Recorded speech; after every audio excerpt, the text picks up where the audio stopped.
ఈ మధ్య Johnny master ఒక ఇష్యూ బాగా నడుస్తుంది. బాధితురాలైన సృష్టి వర్మ గారు బయటికి వచ్చి ఒక ఇంటర్వ్యూ ఇచ్చారు. ఆమె కొన్ని మాటలు మాట్లాడే విధానంలో కొన్ని తప్పులు చూపించడానికి మనతో పాటు ఉన్నారు ఆర్జే శేఖర్ భాషా గారు ఉన్నారు. సార్, యాక్చువల్లీ ఈ కేసు అయిపోయింది, బెయిల్ మీద బయటకు వచ్చారు. ఇప్పుడు ప్రశాంతంగానే ఉంది, అంతా బాగానే ఉంది. సో తన లైఫ్ కోసం తను చూసుకునే ప్లానింగ్లో ఉన్నాడు జానీ మాస్టర్ గారు. సో అంతా అయిపోయింది. సో ఈ టైంలో తను బయటికి వచ్చి ప్రెస్ మీట్ ఎందుకు పెట్టింది? సో ఇన్ని రోజులు అయిపోయింది కదా, ఇన్ని రోజులు చెప్పేశారు, ఇదంతా అయిపోయింది, డిస్కషన్ జరిగిపోయింది, కేసు పడ్డది. సో నింద అసలు నిజంగా ఆయన తప్పు చేశాడో లేదు తర్వాత సంగతి.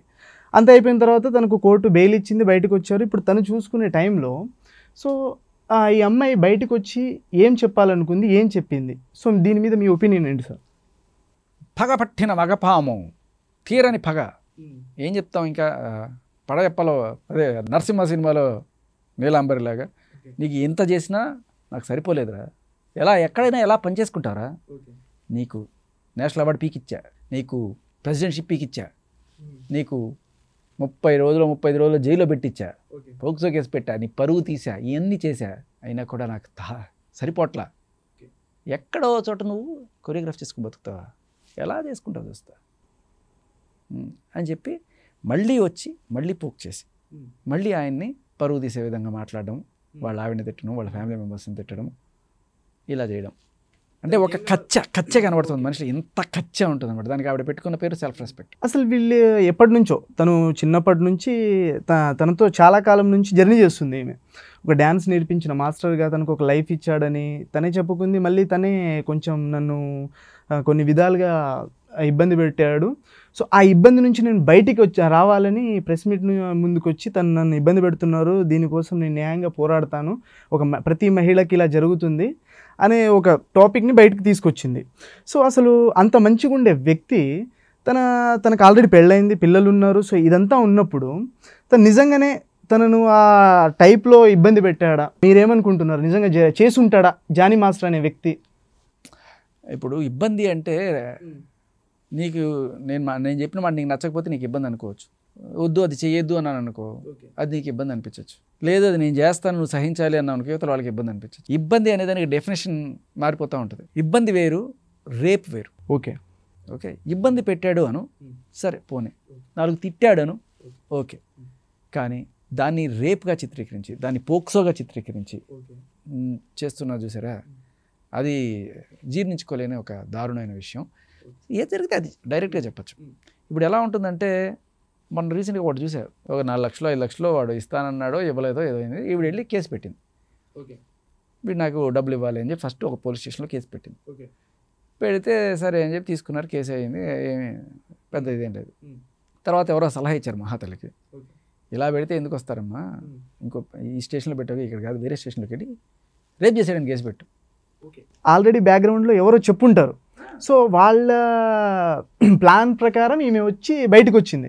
అలా రేప్ కేసు పెట్టింది ఆవిడ, పోయి ఈవిడ కాదు ఆవిడ, ఇప్పుడు చెప్తున్నా, రేప్ కేసు పెట్టింది. రేప్ కేసు పెట్టి తర్వాత కట్ చేస్తే ఎంక్వైరీ చేస్తే ఇది అంటే బేసికలీ డబ్బులు వసూలు చేసుకోవడానికి, ఖర్చు తీర్చుకోవడానికి, దేనికైనా సరే సెక్షన్ 356 ఐపీసీ రేప్ కేసు వాడచ్చు అనమాట. సో ఇక్కడ ఏంటంటే, సరే ఈ మధ్యకాలంలో ప్రతిదీ 4-5 రోజులు కలిసి ఉండి తర్వాత రేప్ అంటున్నారు. దానికి కూడా అంటే ఈ నిర్భయ వచ్చిన తర్వాత దానికి డెఫినేషన్ మారిపోయినాయి. రేప్కి డెఫినేషన్ మారిపోయి ఇప్పుడు ఆ అమ్మాయి వెళ్ళి కేసు పెడితే తీసుకోవాల్సిన పరిస్థితిలో ఉన్నారనమాట. ఏదో 2-3 సాక్ష్యాలు చూపిస్తే కలిసి ఉన్నాం అని చెప్పి చూపిస్తే చాలు. ఇవాళ రేపట్లో మొగుడు పెళ్ళాం కాపురం లేకపోతే లివ్ ఇన్ రిలేషన్స్ ఇవి కామన్గా ఉన్నాయి. వీళ్ళ మధ్యలో ఏదైనా గొడవలు వచ్చినా కూడా అమ్మాయి చక్కగా వెళ్ళి వీడిని రేప్ చేశాడని కేసు పెట్టేయచ్చు. ఇవి లిటరల్లీ చెప్పాలంటే ఒక సివిల్ కేసెస్ లాగా చూడాలి. లేకపోతే డొమెస్టిక్ వైలెన్స్ కావచ్చు, మొగుడు కొట్టాడు అంటే కొట్టాడు, బట్ మొగుడు రేప్ చేశాడని కూడా పెట్టచ్చు. మొగుడు రేప్ చేశాడు అలా చెల్లుతుందా? మొగుడు రేప్ చేశాడని కేసు పెట్టచ్చు. మన బిఎన్ఎస్ సెక్షన్ 69, 68 ఇవి ఏం చెప్తున్నాయంటే మొగుడు కూడా రేప్ చేశాడని కేసు పెట్టచ్చు. ఆ డెఫినేషన్ అలా ఉంది. కాకపోతే ఈ మధ్యకాలంలో సెంట్రల్ గవర్నమెంట్ వాళ్ళు, అయ్యా మీరు దీన్ని తీసుకొని నిజంగానే కేసులు పెట్టేస్తారేమో, భారతదేశం అనేది ఫ్యామిలీ వ్యవస్థ మీద నిలబడింది అని చెప్పి సెంట్రల్ గవర్నమెంట్ సుప్రీంకోర్టుకి అండ్ మిగతా కోర్టులో ఒక డైరెక్షన్ ఇచ్చారు. మీరు పొరపాటున ఇట్లాంటి కేసులు ఏమైనా వస్తే తీసుకోకండి. భర్త రేప్ చేశాడని కేసు కూడా పెట్టడానికి రెడీ అయిపోయారు చాలామంది. భర్త రేప్ చేయడం ఏమిటి, ఆ టైప్లో ఎవరైనా సంసారం అనేది కూడా రేపు, ఎఫ్ఐఆర్లో కలిసి ఉన్నా కూడా రేపు, ఏదైనా సరే రేప్ అనేది చాలా మిస్యూజ్ చేస్తున్నారు సెక్షన్. ఒకటి నాకు అర్థం కాదు, ఇప్పుడు ఒక భార్య భర్త మీద రేప్ కేసు పెట్టిండంటే అసలు ఏ పాయింట్ ఆఫ్ వ్యూలో తనకి ఇబ్బంది పెట్టిండు అనేది తీసుకోవచ్చు. అండ్ రేప్ అంటే ఏంటి అసలు? ఆవిడకి ఇష్టం లేకుండా శృంగారం చేయడం అనేది రేపు, అంతే, సింపుల్.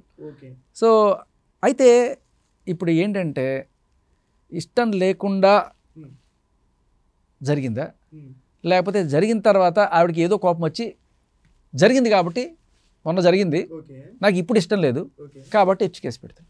ఎప్పుడో జరిగిన దాన్ని ఇప్పుడు తీసుకొచ్చి కేసు పెట్టినా నడుస్తుంది, అంతే కదా. అది ఏమైనా నడుస్తుంది. రీసెంట్గా ఒక పోలీస్ ఆఫీసర్ ఇంటర్వ్యూ మీరు చూడండి, లేకపోతే మీరు యాక్చువల్లీ పిలవగలిగితే ఒక పోలీస్ ఆఫీసర్ని పిలిస్తే వాళ్ళ గోడు వెళ్ళబోచుకుంటారు. సార్ మేమేం చేస్తాం సార్, చట్టం అలా ఉంది సార్, మాకు తెలుసు సార్. ఇవన్నీ ఇట్లాగే ఇప్పుడు ఈ షీ టీమ్స్కి పోతే రోజుకి 10-15 కేసులు వస్తాయి. వాళ్ళందరూ కూడా చాలా వరకు కౌన్సిలింగ్ ఇచ్చి పంపించేస్తారు, కొంతమంది అడ్వాంట్గా కూర్చుంటారు. సో ఇదేంటంటే ఇది మరీ దారుణం. ఇరికించడానికి చాలా గట్టి ప్రయత్నం జరిగింది అనడానికి ఒక చిన్న ఇదేంటంటే, ఫస్ట్ రేప్ కేసు పెట్టడానికి ట్రై చేశారు. రేప్ కేసు పెడితే గట్టిగా ఉండదు, దీన్ని పోక్సో కూడా చేద్దాం, అప్పుడు మీరు మైనర్ కాబట్టి ఇది కూడా యాడ్ చేద్దాం అన్నట్టుగా. మరి ఎవరు ఈ సలహాలు ఇస్తున్నారు ఇవన్నీ కూడాను, అలా చాలా గట్టిగా ఇరికించడం. అంటే పోక్సో అంటే బెయిల్ కష్టం అవుతుంది, జనాలు మాట్లాడకూడదు, ఇలా అయిపోతుంది అని చెప్పి.